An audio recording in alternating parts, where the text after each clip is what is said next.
Hey everybody, it's Dr. Grossi, and I'm sure you might all know this, or some of you that don't know this. I have a passion for baseball.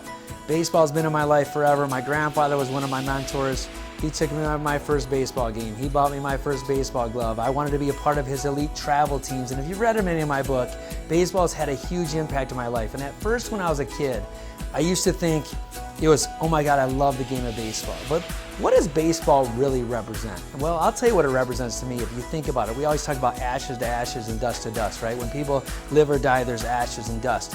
If you think about the dirt, that to me represents everything in the past, the history, maybe loved ones you might lost. You know, you have an honor and a blessing. When I kick the dirt, you know, when I go on the fields now and I kind of kick the dirt, I always think of my grandfather. Now, he passed away 20-some years, 24 years ago.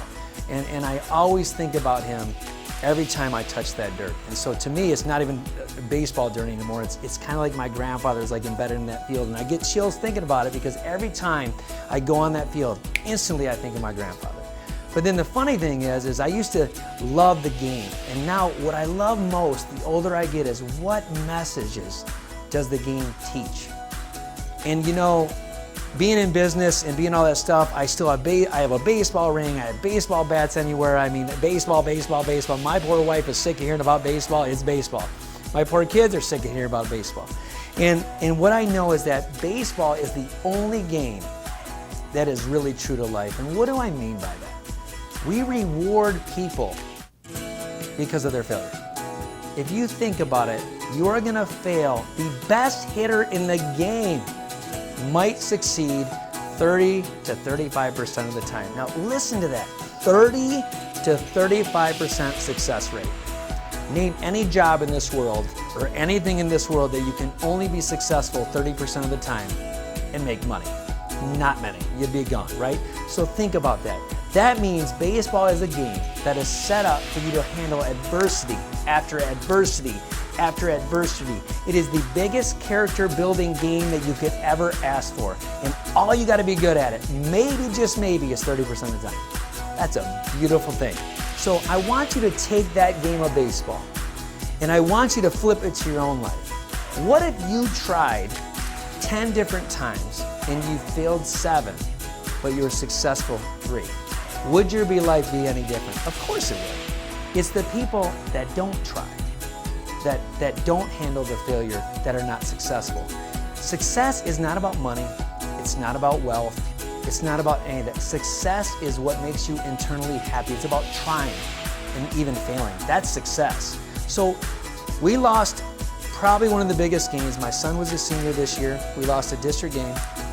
And I'm a coach of that team. And I started thinking to myself, as I reflect, it still bothers me. In my gut internally, it bothers me. It still bothers me to this day. It's been 2 weeks. And the reason it bothers me is not that we lost. See, that's the sexy answer. The reason it bothers me is because I didn't do a good enough job. Now, you're gonna say, but you don't play. I know I don't play, but I have a role.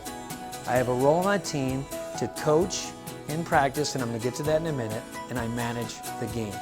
Now I have other helpers, I have a head coach, assistant coach, we have all these things we're supposed to work together, but what's my role?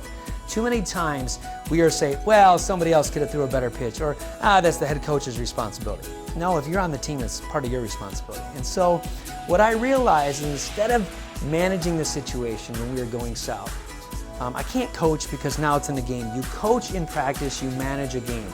It's very important.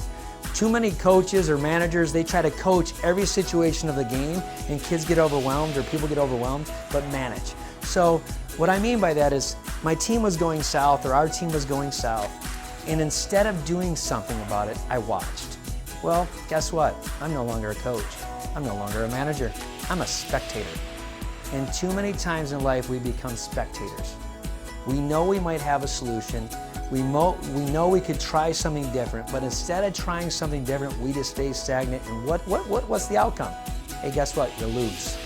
Well, guess what happens in life when you don't try anything different and you're worried about where you're at in life and you're worried about what you might be? Guess what? You stay the same. So here's the message. Don't worry about what you might try. Try. Don't worry about if you have the right answer. Try something different. Like if you're not getting in touch with your kids, maybe change the way you've tried to communicate 9 different times. Just try something different. Look at, speak from experience. I've tried 10 different things. Sometimes I don't communicate. Try something different. Here's the thing though, man, in life, if you're a business owner, if you're an employee, if you work at McDonald's, if you pump gas, I really don't care what you do.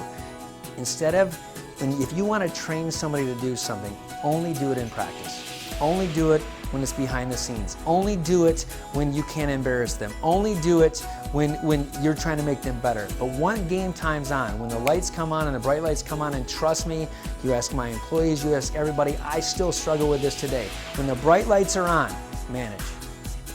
Manage the situation, don't try to solve all the problems, and just try to go in a different direction. And I promise you that stress you have, the baseball pitch that throws you a curveball, it might not be the same speed all the time, but if it throws you a curve, you can handle it. If it's up in the air, you can look to catch it. If it's on the ground and it takes a bad hop, you can deflect it with your right hand.